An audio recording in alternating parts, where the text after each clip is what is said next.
Welcome to the Zinnov podcast, Decoding Private Equity series, where we bring to you in-depth conversations with practitioners and leaders on the hottest PE deals, their investment theses, and a lowdown on industries where all the action is. Welcome everyone to the new episode of the Decoding Private Equity series on the Zinnov podcast. I'm your host Nilesh Thakker, the president of Zinnov. In this series, we delve into the world of private equity and the companies they own, exploring their strategic approaches and the challenges they face, and the pivotal role technology plays in enhancing their growth and resilience. Today, I'm very excited to speak with Sunil Rajasekar, CEO and president of Billtrust, a leader in accounts receivable automation solutions. I've known Sunil for several years. He has had a distinguished career spanning top-tier companies like eBay, Intuit, Mindbody, Oracle, and now Billtrust. Sunil brings extensive experience in enterprise and consumer software. He champions a philosophy of lifelong learning, and I've learned a lot from him, but we learn from each other a lot, and building world-class teams that overcome significant challenges and achieve exceptional results. And you'll see as we get deeper into the podcast, that Sunil has really deep insights into how do you engage teams to achieve great results. In today's conversation, we'll examine Sunil's key competence in business, product, technology, go-to-market strategy, delve into his insights on organizational transformations, and he's a leader in that, and discuss how he has successfully scaled operations globally while fostering a very dynamic team culture. Sunil, welcome to the show. Thank you, Nilesh, and thank you for the very generous introduction. I have a ton of respect for you, as you know. And yes, we've known each other, I think we can safely say decades at this point. And every time I've had a need to help with a global strategy, global location solution, you're the first person I've called. So excited to be here. And when you asked me to do this, it didn't take long for me to say yes. Thank you, Sunil. Really appreciate your, and I'm looking forward to your conversation. So let's dive in if you're okay. So I'm going to start with what are the primary drivers compelling companies to pursue globalization strategies and tap into technology talent pools worldwide? What do you think are the key drivers? You've done it, and why other people should do it? So. Yeah, I would say at this point it's become expected, right? And this is what companies do at a certain scale. And actually, a lot of startups now are doing this as well. They're thinking about where can they get the best talent globally. And I would say, reason number one is when people say company, right? It's really the people who make the company, right? And it's ultimately about, hey, where can you get the best people to execute on the mission, the vision that you have, when anyone starts a company. And a data point that I heard recently was 3 out of 4 companies, when they ask them, hey, do you have trouble finding talent? 3 out of 4 companies say yes. And, the economy might be unstable, there may be ups and downs, but we know that no matter in what economy, it's always hard to find great talent. Even when the economy is maybe sputtering, it's hard to find great talent, right? And it's always been true for software engineers, and now you could say, hey, that's true for data scientists and AI engineers. But these days, it's not just about R&D. People are looking for the best talent across functions. And I would say the pandemic has normalized that even more, right? There was a time where everyone thought that, hey, you all have to be in the same location, and that's the only way to collaborate. That's the only way to make things work. I think now people have realized that, no, that's not necessarily true. Now, don't get me wrong. There's benefits to being in person, but that you can also make it work when you have individuals or whole teams that are in other locations as well. So I would say it's gotten normalized to the point where, a lot of startups that I'm talking to, the founder might be here, their teams are all over the world. So I still remember mid to late 90s when I was at Oracle. Oracle, I would say, was probably one of the pioneers really thinking about, global centers and centers of excellence. And at that time, I remember they were starting their first center of excellence, and I was peripherally involved. And you fast forward to now, look at every company at scale. They have multiple locations all around the world, and it's progressed to a point, like I was saying, even startups, you may have 10 people and 10 of them are, each one is in a different country. right? So it's fascinating to have seen how that has progressed over the last 20, 25 years. Because I worked with Sunil for several years. Even today, people in India who have worked for Sunil want to work for Sunil again. So he's been able to build a leadership style which has worked scale globally. It's not like you don't have to be present to be a great leader. And Sunil is an example of how I know several people who work for him wish they could again work for him. So, um, Thank you. That's so great. so, as companies expand geographically, what are some of the major leadership challenges in unifying distributed teams and ensuring alignment? As I said, you've done this really well, so maybe you can share your how have you done it, so other people can learn from that. So, Yeah, the nice thing about being older and seeing this progress is you learn from your mistakes. So there've been several mistakes along the way, and I will never say that I'm an expert. There's always more to learn, and the situation always changes. But the lessons I've learned that I'll share, one is you have to view these global development centers at the same level as you view your domestic centers, mhm. right? And you cannot look at, hey, let's say development center in Malaysia, right? And you're a US based company.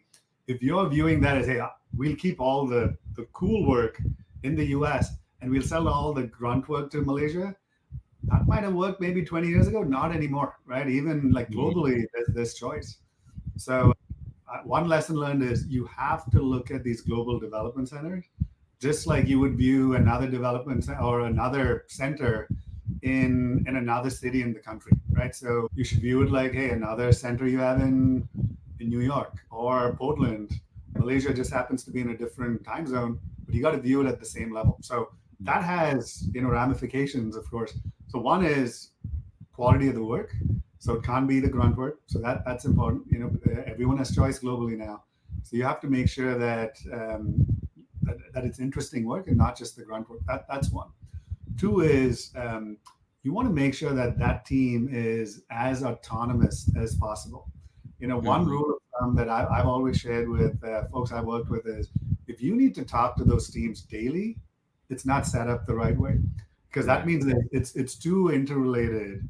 And despite best intentions, right? If you have teams that are 12, time zones apart, and they have to talk that closely together, it's just not possible, right? You're going to have to, you ask a question, then you wait 12 hours, and then you get a response, and then you wait. So that's just not going to work. So you got to figure out how do you make those teams autonomous. And to me, that's actually a multi-level question to tackle.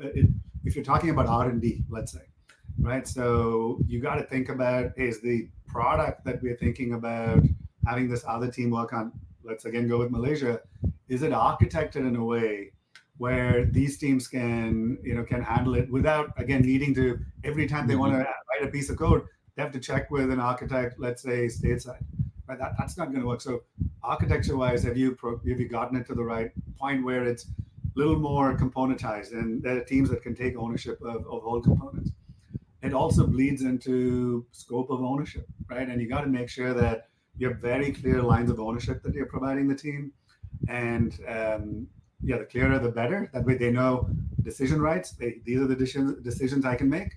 Oh, and these are the decisions I need to collaborate with other, global centers, right? And another piece of this will also be making sure that the teams are wholly contained, right? So some of the mistakes we made, hey, you do QA somewhere else and you do dev here. Oh, but you want to make sure that those teams are self-sufficient and they're able to execute on their scope. So those are some of the lessons I've learned, Nilesh. I'm sure you have a ton more you can add, but those are the ones that come to mind. No, I think you are absolutely on the dot. Actually, one of the things, and as I said earlier, some of the leaders you have hired, they were really happy to work with you. And so, are there any specific leadership qualities you look for which helps you make this globalization successful? Are there differences in the leaders you have locally as compared to global leaders? Do you see any differences, or how do you go about finding the right leaders for your teams? Yeah, so absolutely. Ultimately, it's about the people, right? And the people you put on the field are the ones who are going to play the game and either win or lose, right? I'm a coach sitting on the sideline, so it is about the people. So some of the characteristics you're looking for, I would say one is somebody who's able to think end to end and is able to put Mhm. the company hat on and doesn't view um, success as, hey, how many people do I have reporting to me in the same location, right? Mhm. That would be an obvious one. But you're really looking for people who are good functionally, and it doesn't matter whether it's finance or whatever the function is. You want to make sure that they have that broader view. They think globally, and also think globally from an operational level, right? So don't not setting up all meetings at a time when it's convenient for them. Right? It may seem like such a simple thing, but you would be amazed. I'm sure you've seen this. It doesn't happen all the time, right? And to me, that's the sign of a what's the opposite of a global leader? Non-global leader who's not thinking about it that way. So you want people who truly have a global mindset and are respectful, are have a coaching mindset, and are accepting of differences, right? And even when you're thinking about culture, there is global culture and then there's local culture, right? You cannot say, hey, there's one culture and it's at a super detailed level and everyone's going to do that, universally, right? You have to respect that there will be differences at the local level as well, which you have to respect. Um, so you want leaders who have that type of mindset, who have a global mindset, who are coaches, who will be conscious of these differences and not just accept it, but celebrate it and call it out and recognize it. So I would say those are some of the key factors. Okay. What do you think about, particularly when you're remote as a leader?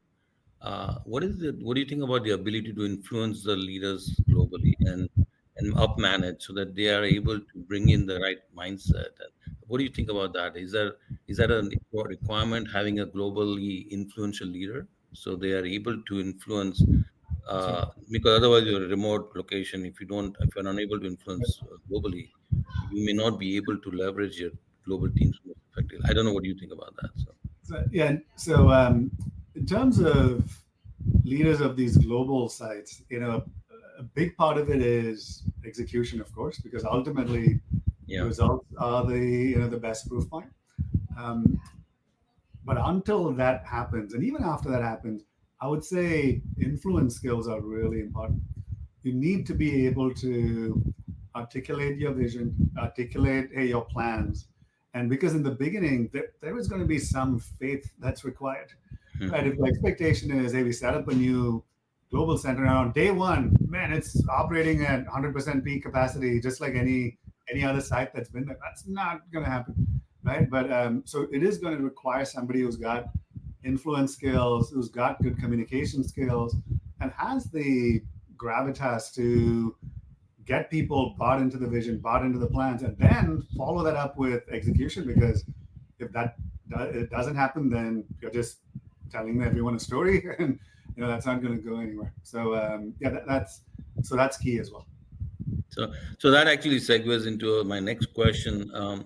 Private equity companies, investors are very intensely focused on operating metrics, right? I mean, that's what they solve. Considering what you just said, how can leaders balance their need to invest in long-term global capabilities while obviously solving for short-term? How have you managed that? You've worked with, several private equity companies, and so what have you done which has worked well, and bring that same mindset globally? So.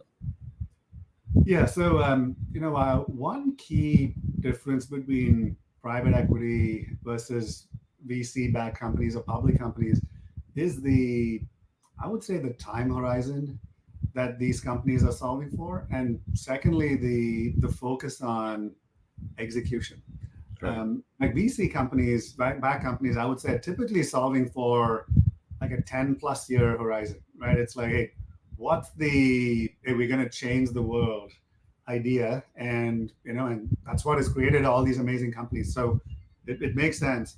Nothing against that model. In fact, I've been in VC backed companies, and it's just it's a different game, and you're solving for, hey, what's that big bet that we can take, and hey, solve for 10 plus years, right? So that's the VC world.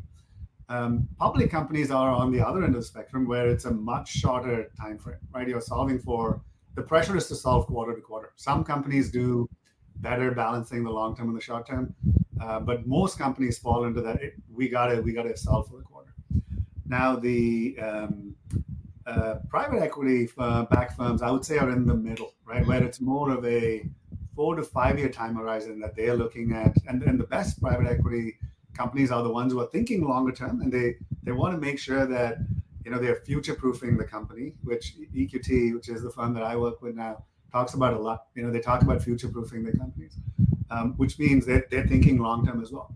But there is a sharp focus on what can we get done in 4 to 5 years, right? So usually these are more mature companies who've been around for a while, and it's about being very clear on, hey, what are the 3 to 4 key priorities that we need to execute on over the next 4 to 5 years. Could be operational excellence. It could be going into a new market. It could be a product strategy change. But it usually boils down to like 3 or 4 things, and let's be laser focused on that. And for a lot of companies, it is if they're not already doing it, it could be, hey, you've got to execute on your global location strategy as well. Right. That way you're getting access to the talent, and you're able to do what you need to do. So for a lot of PE-backed companies, I see that as one of the strategies that's identified. And to your point around, hey, there's focus on metrics. Again, back to it's 4 to 5 years, and there's sharp focus on what these key priorities are. Along with that, not all, but a lot of private equity firms focus on operational excellence and execution, and associated with that is making sure there's clear metrics that is being used to evaluate how a certain priority is doing, and then using that to make adjustments. So tying this back to your prior question, Nilesh, so I think it's really important that the leaders that you have that sort of orientation, and and know and understand that execution is really important. Otherwise, these are all just stories, right? So execution is really important, and the way you execute well is by having clarity on metrics and using that as a way to evaluate how you're doing and what adjustments you need to make. That sounds good. Now, obviously, you touched on this topic. Obviously, there are cultural differences. There is a global culture and there's a local culture. As you expand into these new regions, have you employed any strategies to bridge that cultural gaps? Because obviously, sometimes the way you say things or what you mean could be different. Or so, what have you done to, or is that something which you normally worry about, or nowadays it's so common that it's not a big deal? So. No, I would say it is a big deal. So we talk about um, diversity, right? And there's so many different layers to diversity. It could be your educational background. Hey, that's an area where there's diversity. It could be where you grew up. It could be your hobbies, right? These are all areas where you could see diversity. And when you layer in working with people from another country, that's like another layer of diversity, right? So I would absolutely say, yeah, we're not at a point in time as humanity where that's all been normalized. So there's still a lot of differences, and you just have to invest the time to learn. At Billtrust, this was around 6 months ago. We actually had a forget the exact term we use for this coach, but this was a coach who came and spent a day with my leadership team and walked us through some exercises to understand how, even though maybe physically people might look the same, there's actually a lot of diversity underneath, and based on which country you're from. And we went through some exercises where we talked about stereotypes, and we talked about how some things you might think are very normal could be abrasive to somebody from another country, and vice versa, right? So we actually went through an exercise, and it was eye-opening, right? And not to say that, now we took a one-day training and now we've solved it, but at least it makes us more open to the idea that we need to be more curious, as opposed to approaching every situation like, I know exactly what to do. You're meeting somebody from a new country, or you travel to that country, just approaching it with humility and curiosity is super important. And I would say that's what we got from that training. All right. Well, thank you so much. Just to summarize what Sunil said, think of your global teams as any other team you have locally. Don't think them as just something grunt work you can send them. The kind of work you do, the respect you provide to the teams is the same as what you do locally. one thing. Focus on execution is another area where you need to focus on. Make sure that cultural differences are there and better accept them and kind of deal with it. Don't take it for granted. Um, and the leadership, I think leaders who are globally savvy, who are influential, who are focused on execution are the kind of leaders you want who can help you bridge that gap. So those are some of the things which Sunil talked to us about. And thanks for sharing your insights and perspectives, Sunil. Really appreciate it. So, Yeah, my pleasure, Nilesh. Thank you for having me. thank you. And to our listeners, thank you for joining us for this episode. We'll have another guest discussing a new topic very soon. Thank you for listening to the Zinnov podcast Decoding Private Equity series. We hope you enjoyed listening in and found the information shared here useful. You can listen to the other episodes of this podcast series on Apple Podcasts, Google Podcasts, Spotify, or wherever you get your podcasts from. Or just visit our website www.zinnov.com or drop us a note at info@zinnov.com to know more.